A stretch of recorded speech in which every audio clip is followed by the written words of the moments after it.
मैं बस उस नेचुरल वाइन पर उगा हुआ एक छोटा सा पर्पल गोड माना जाता था, लगभग इनसिग्निफिकेंट, बाकी सबके मुकाबले कुछ भी नहीं। लेकिन जैसे ही मुझे अपने अस्तित्व का एहसास हुआ, मैंने तुरंत कुछ अजीब नोटिस किया। मेरे साथ कुल 6 गोड्स और उगे थे और उनमें से हर एक के अंदर लाइफ की पावरफुल वेव्स चल रही थीं, साफ और अनडिनाइबल। लेकिन जो चीज सच में मुझे हिला गई वो उसके बाद हुआ। जैसे ही उन्हें मेरे जागने का एहसास हुआ, बिना एक पल की हेजिटेशन के उन 6 गोड्स ने अपनी ओरिजिनल सोर्स एनर्जी मेरी तरफ बहाना शुरू कर दिया, जैसे ये दुनिया की सबसे नेचुरल चीज हो। और उसी पल मुझे सच्चाई समझ आई। पर्पल गोड बनने के बाद मैं पूरे 1 मिलियन साल तक गहरी नींद में था, और उस 1 मिलियन साल के खत्म होने से भी बहुत पहले वो 6 ऑलरेडी जाग चुके थे। इसका मतलब उनकी नजर में मैं ही था जिसने अपनी आंखें खोलने में बहुत ज्यादा समय लिया। और क्योंकि उन्होंने नेचुरल वाइन से लगभग सारी न्यूट्रिएंट्स एब्जॉर्ब कर ली थी, मैं सबसे छोटा होने के कारण उल्टा काउंटलेस बेनिफिट्स पाने लगा, जो शुरुआत में मुझे समझ नहीं आया। लेकिन धीरे धीरे मैंने उसे यूज करना शुरू किया। मैं अंदर की तरफ फोकस करने लगा, चुपचाप हर चीज को सेंस करते हुए,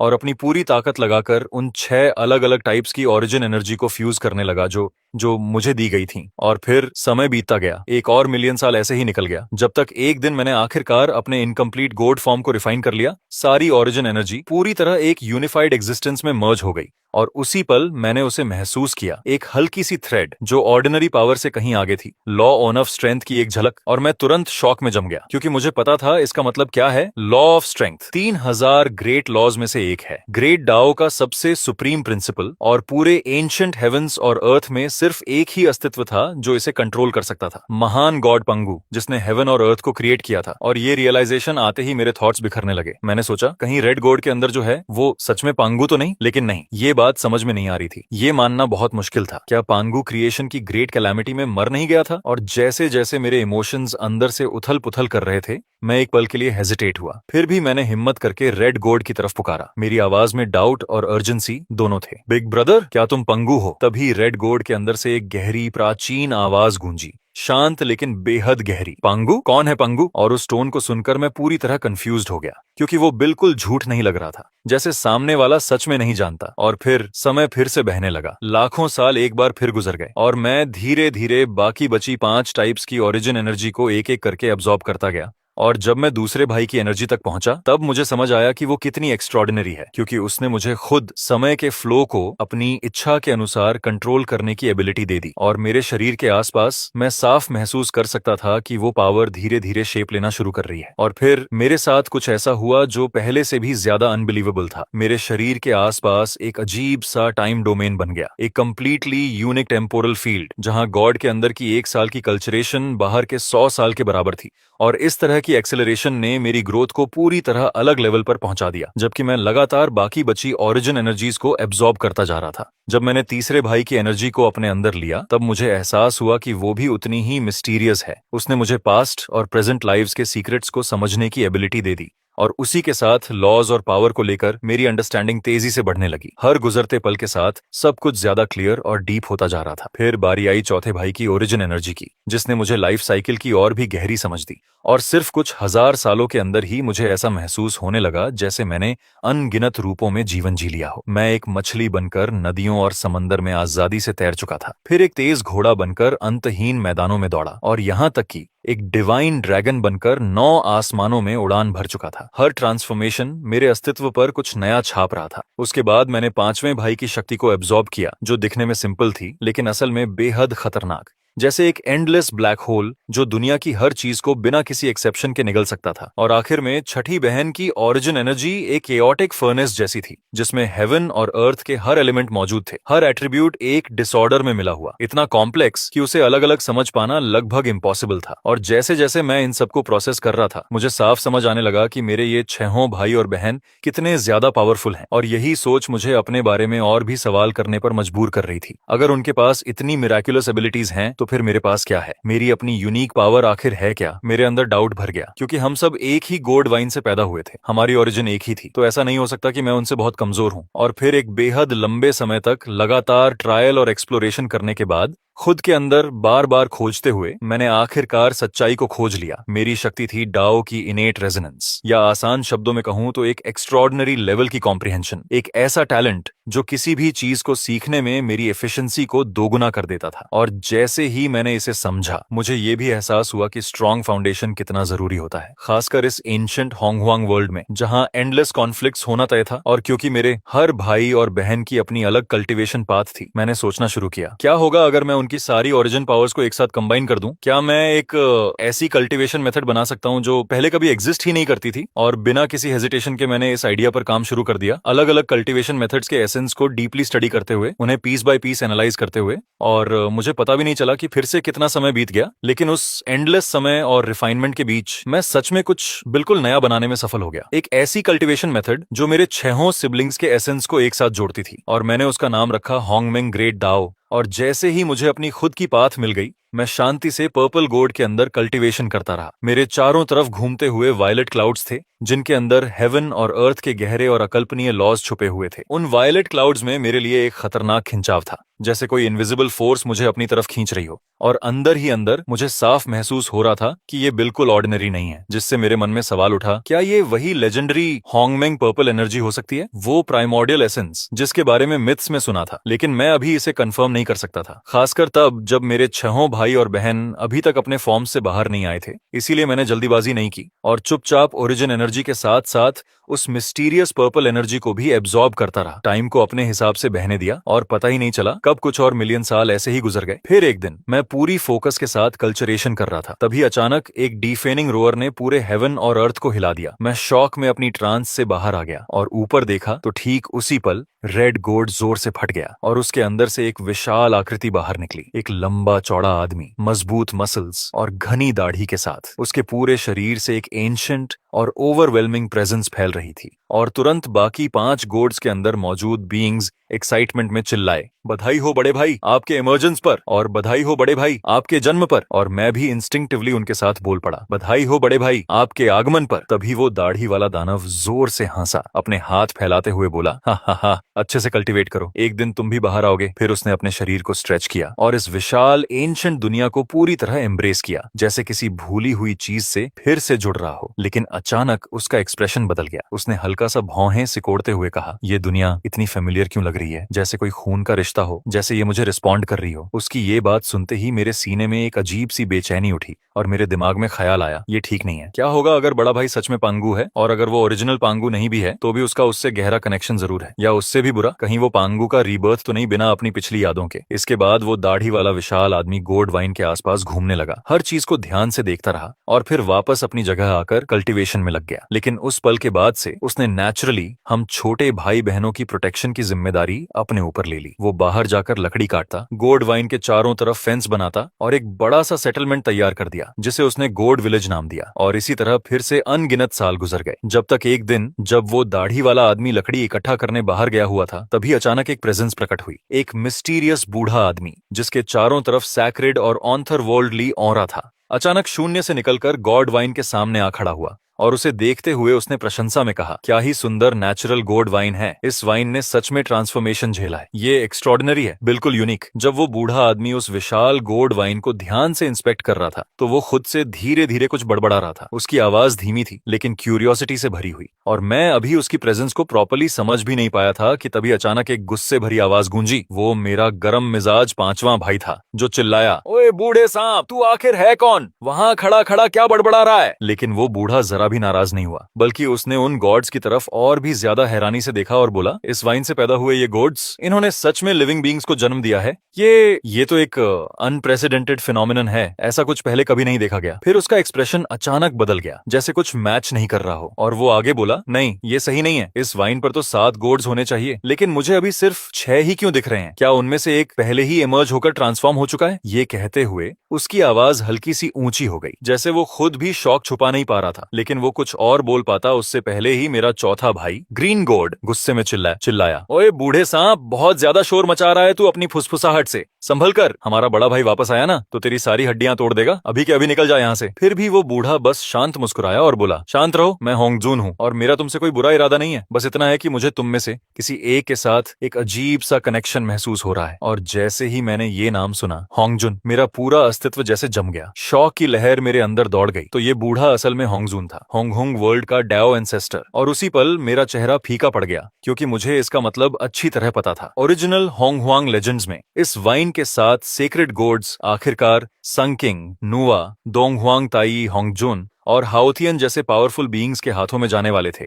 लेकिन अभी इस वक्त हाओतियान का जन्म भी नहीं हुआ था, वो अभी सिर्फ एक अनकॉन्शियस स्टोन था। इसका मतलब जो सेक्रेट गॉड उसके लिए डेस्टाइनेड था, वो शायद खुद दाओ एंसेस्टर होंगजुन ने ही आगे पास किया होगा। और जैसे ही होंगजुन ने कहा कि उसे किसी एक गोड से कनेक्शन महसूस हो रहा है, मैं तुरंत समझ गया। उस कनेक्शन की जड़ शायद उसी तयशुदा फेट में छिपी हुई थी। मेरे सीने में अचानक डर की एक लहर उठी और मेरे दिमाग में ख्याल आया, धत, कहीं ये मुझ पर तो इशारा नहीं कर रहा। और अगले ही पल मेरा सबसे बुरा डर सच हो गया, क्योंकि डाओ एंसेस्टर ने सीधा पर्पल गोड की तरफ इशारा किया जिसके अंदर मैं था, और शांत आवाज में कहा, ये पर्पल गोड, इसका मुझसे कनेक्शन है, मैं इसे अब ले जाऊंगा। इतना कहकर वो आगे बढ़ा और मुझे वाइन से तोड़ने के लिए हाथ बढ़ाने लगा, और अंदर से मैं लगातार उसे कोस रहा था। मेरा दिमाग पैनिक से भर चुका था। तो सच में वो मेरे पीछे ही था, उस बूढ़े ने मुझे ही टारगेट किया था। और जैसे ही मेरी बेचैनी अपने पीक पर पहुंची, मेरे सिबलिंग्स गुस्से से फट पड़े। उनकी आवाजें एक के बाद एक गूंजने लगीं। ओए बूढ़े, तू क्या करने की कोशिश कर रहा है? अगर तूने हमारे 7वें भाई को छूने की भी कोशिश की तो हम तुझे जिंदा नोच डालेंगे। फिर एक और आवाज आई, साले बूढ़े,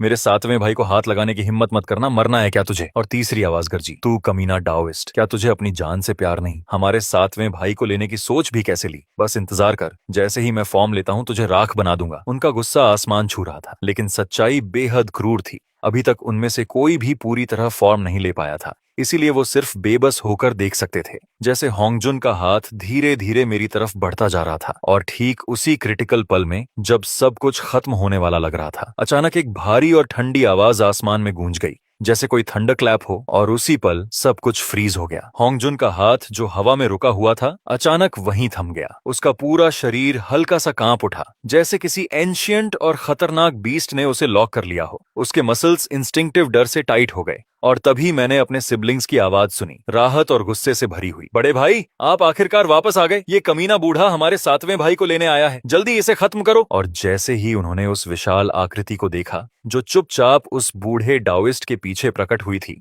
उनकी इमोशंस और भी उभर आईं, और वो बिना एक पल रुके एक साथ चिल्लाए, बड़े भाई, हमारी मदद करो। जैसे ही मैंने उस दाढ़ी वाले विशाल आदमी, अपने बड़े भाई को वापस आते देखा, मैं खुद को रोक नहीं पाया और खुशी से चिल्ला उठा। मेरा पूरा अस्तित्व राहत से भर गया। वहीं डाओ एंसेस्टर धीरे धीरे उसकी तरफ मुड़ा, साफ महसूस कर रहा था कि उस विशाल शरीर से एक भयानक प्रेशर निकल रहा है, इतना डरावना कि उसका चेहरा सख्त हो गया, क्योंकि ये एहसास उसने पहले सिर्फ एक बार महसूस किया था, और वो था खुद पांगू से। आखिर डाओ एंसेस्टर उन 3000 केओस गॉड्स में से रीबॉर्न हुआ था, और उस प्राचीन समय में वो भी उन लोगों में शामिल था जिन्होंने पांगू पर हमला किया था। लेकिन पांगू के सिर्फ एक एक्स स्विंग ने उसे लगभग खत्म कर दिया था। बस उसकी ट्रू स्पिरिट का एक छोटा सा अंश ही बच पाया था, और पांगू के हेवन और अर्थ बनाने के बाद ही उसे होंगहुआंग वर्ल्ड में आकर रीबर्थ मिलने का मौका मिला। इसीलिए अब जब वो इस दाढ़ी वाले विशाल आदमी को देख रहा था, तो वो अनजाने में ही घबरा कर निकल गया, और उसके दिमाग में एक ही ख्याल घूम रहा था, धत, ये प्रेशर इतना फेमिलियर क्यों लग रहा है? क्या ये पांगू हो सकता है? लेकिन ये मुमकिन नहीं था, पांगू तो मर चुका था। फिर भी उसने अपने हाथ जोड़कर रिस्पेक्ट के साथ कहा, फेलो डाओइस्ट। लेकिन मेरी बड़े भाई ने तुरंत उसे काटते हुए ठंडी आवाज में कहा,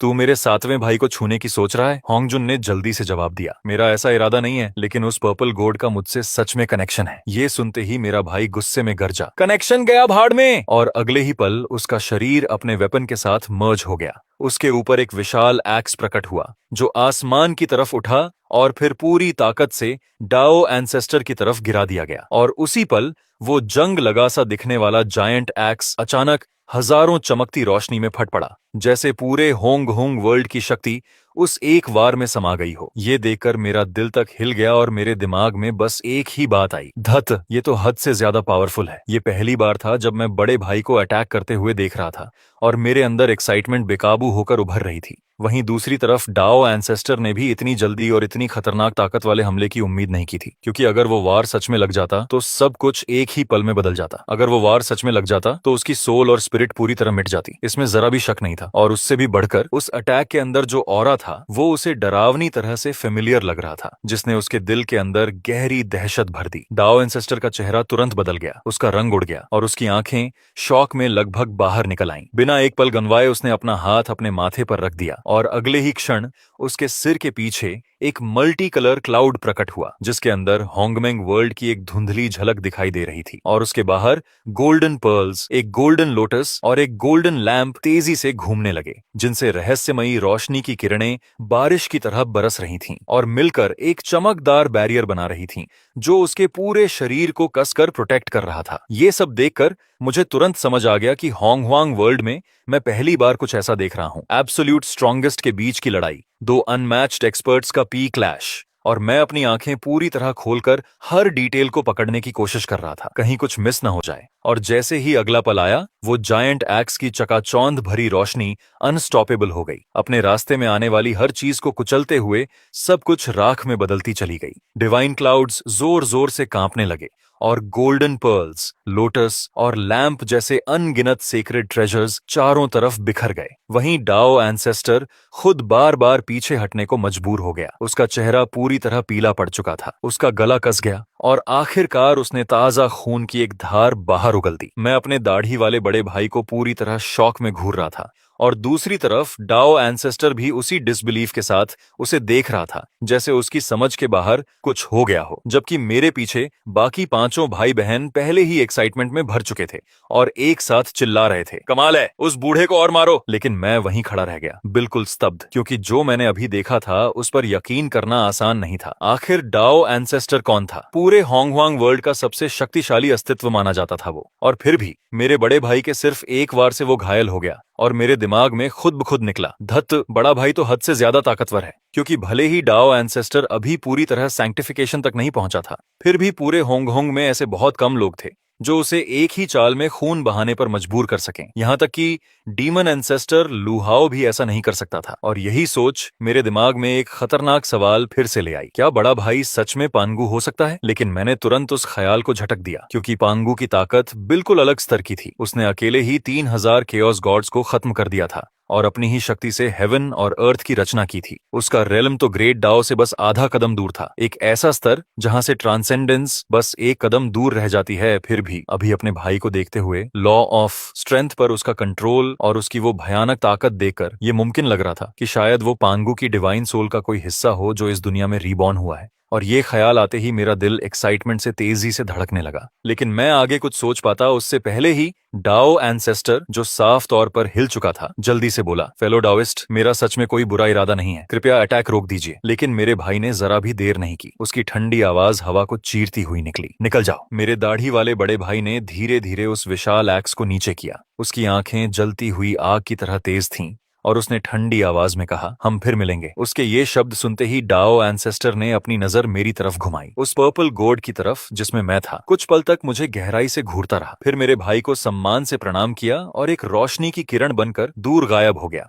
उसके जाते ही मेरे भाई ने कैजुअली उस जायंट एक्स को अपनी कमर पर रख दिया और हमारी तरफ देखा। अपने छोटे भाई बहनों से पूछा, तुम सब ठीक हो? हमने तुरंत जवाब दिया, बड़े भाई हम ठीक हैं। लेकिन वो बूढ़ा सच में बहुत घटिया था, उसने तो हमारे 7वें भाई को भी छीनने की कोशिश की। तभी ऑरेंज गार्ड गुस्से में जोर से चिल्लाया, रुक जा बस, जैसे ही मैं फॉर्म लूंगा उस बूढ़े को ढूंढकर टुकड़े टुकड़े कर दूंगा। और उसके तुरंत बाद येलो गार्ड भी चिल्लाया, सही कहा, मैं उसका सिर ही फोड़ दूंगा। उनकी बातें सुनकर मुझे अंदर ही अंदर थोड़ा अजीब लगा, क्योंकि जिस बूढ़े की वो इतनी कैजुअली बात कर रहे थे वो असल में डाओ एंसेस्टर होंगजुन था, और फिर भी वो उसे मारने की बात ऐसे कर रहे थे जैसे कुछ भी नहीं। लेकिन जब मैंने ध्यान से सोचा तो मेरे हर एक भाई और बहन खुद भी बेहद असाधारण थे, तो शायद सच में उनके पास इतनी ताकत हो सकती है कि वो उसके सामने खड़े हो सकें। और ये सोचते ही मैं फिर से अपने सिबलिंग्स की असली पहचान के बारे में सोचने लगा, क्योंकि अभी जो डो एंसेस्टर के साथ हुआ था उसके बाद सबकी कल्चरेशन और भी ज्यादा तेज हो गई। हर कोई जल्द से जल्द फॉर्म लेने के लिए पूरी ताकत लगा रहा था। और फिर उसी दिन अचानक गॉड वाइन से 2 जोरदार धमाके हुए, पूरी जगह हिल उठी और मैं शॉक में देखता रह गया जब ऑरेंज और येलो गोड्स एक साथ फट गए और ऑरेंज गोड के अंदर से एक आकृति बाहर आने लगी। चिंता मत करो, हम जल्दी वापस आ जाएंगे, मेरे दूसरे भाई ने हल्की मुस्कान के साथ कहा। स्कॉलर को साथ खींचते हुए वो मुड़कर जाने लगा, लेकिन वो ज्यादा दूर जाता उससे पहले ही अचानक रुक गया, पीछे मुड़कर देखा और बोला, जाने से पहले हमें विलेज की प्रोटेक्शन सेट करनी चाहिए। और इतना कहते ही उसने अपना हाथ आगे बढ़ाया और सीधे वॉइड को ही चीर दिया। उसी पल एक विशाल मल्टी कलर रिवर प्रकट हो गई, जो गॉड विलेज के चारों तरफ एक चक्कर लगाकर उसे पूरी तरह घेरने लगी। लेकिन ये नदी बिल्कुल साधारण नहीं थी, ये पानी से बनी ही नहीं थी, बल्कि अनगिनत चमकती हुई रोशनी की धाराओं से बनी थी। और कुछ ही पलों में वो विशाल नदी स्थिर होकर बदल गई, बाहर से देखने पर एक सामान्य नदी जैसी लगने लगी। तभी तीसरे भाई ने मुस्कुराते हुए कहा, दूसरे भाई, सारा स्पॉटलाइट अकेले मत ले, जब तुमने चाल चला ही दी है तो मैं भी अपनी थोड़ी एबिलिटी दिखा देता हूँ। उसकी आवाज में जोश था, वो सीधे आसमान में उड़ गया, उसके 3000 बाल पीछे हवा में लहराने लगे और उसके हाथ तेजी से वॉइड में पैटर्न्स बनाने लगे। फिर एक जोरदार हंसी के साथ एक और विशाल नदी अचानक प्रकट हुई। उसने भी विलेज के चारों तरफ घूमकर एक बड़ा बैरियर बना दिया, और पहली नदी की तरह ये भी पानी की नहीं थी, बल्कि काउंटलेस बदलते हुए सीन्स से बनी थी, जैसे रियलिटी के टुकड़े खुद उसमें बह रहे हों। लेकिन कुछ देर बाद वो भी फीकी पड़कर एक साधारण नदी की तरह दिखने लगी। ये सब खत्म करने के बाद वो विशाल आदमी और स्कॉलर एक दूसरे की तरफ देखकर साथ में हंसे, फिर आगे बढ़े और एक साथ वॉइड में गायब हो गए। और मैं वहीं खड़ा उन दो नदियों को देखता रह गया जो विलेज की रखवाली कर रही थीं, पूरी तरह स्टन्ड, क्योंकि मेरे दूसरे और तीसरे भाई की एबिलिटीज सच में समझ से परे थीं। और उन्हें देखते हुए मेरे मन में धीरे से एक ख्याल उभरा, जब मैं फॉर्म लूंगा मैं उन दोनों नदियों को लंबे समय तक घूरता रहा, हर छोटी बड़ी डिटेल को ध्यान से ऑब्जर्व करता हुआ, और मन ही मन ये कसम खाई कि जैसे ही मैं फॉर्म लूंगा मैं इन्हें पूरी तरह एनालाइज जरूर करूंगा। उसके बाद मैं फिर से अपनी शांत कल्चरेशन में लौट गया। दिन एक एक करके गुजरते रहे, और जब से वो विशाल आदमी और स्कॉलर गए थे तब से लेकर अब तक लाखों साल बीत चुके थे, फिर भी वो वापस नहीं आए थे, जिससे मेरे अंदर हल्की सी चिंता होना स्वाभाविक था। लेकिन अजीब बात ये थी कि मेरे बाकी सिबलिंग्स बिल्कुल भी परेशान नहीं दिख रहे थे, जैसे उन्हें उन दोनों पर पूरा भरोसा हो। और फिर एक दिन अचानक वॉयड पानी की तरह लहराने लगा, और उसी के अंदर से वो विशाल आदमी और स्कॉलर वापस प्रकट हो गए, और मेरे भाई के हाथ में एक छोटा सा जीव था, पूरा बर्फ जैसा सफेद। जैसे ही वो पहुंचे उसने हंसते हुए कहा, भाइयों, हम वापस आ गए, क्या हमें याद किया? उन्हें सुरक्षित लौटते देख मैंने राहत की सांस ली, जो शायद मैं कब से रोके हुए था। और मैंने कहा, दूसरे भाई, तीसरे भाई, आप लोग आखिरकार वापस आ गए। तभी स्कॉलर उत्साह से बोला, सातवें भाई, इस बार हम उस बूढ़े होंगजुन को ढूंढने बहुत दूर तक गए थे, और जब वो मिला तो हमने उसे इतना पीटा कि उसके दांत तक बिखर गए। वो सिर पकड़कर भाग गया, सच में बहुत मजा आया। ये कहते हुए उसने एक्साइटमेंट में एक फल वाला पेड़ जमीन पर फेंक दिया, और जैसे ही वो धरती को छुआ तुरंत जड़ पकड़कर उगने लगा, और कुछ ही पलों में उस पर कमल जैसे फूल खिल गए, इतने सुंदर कि जैसे सपना हो। और पलक झपकते ही उस पर 9 सुनहरे फल उग आए, हर एक अलग रंग का, और हर फल पर हल्के से 2 रहस्यमयी शब्द उभर रहे थे, हुआंगझोंग। मैं उस पेड़ को बिना पलक झपकाए घूरता रह गया, दिमाग में बस एक ही ख्याल गूंज रहा था, क्या ये सच में हुआंगझोंगली है? उन 10 इननेट सेक्रेड रूट्स में से एक। मेरा मन जैसे तूफानी समुद्र बन चुका था, क्योंकि वो पेड़, वो असल में उस बूढ़े डाओइस्ट ने घुटनों पर गिरकर दया मांगते हुए दिया था। और इसका मतलब सिर्फ एक ही था, मेरे दूसरे और तीसरे भाई ने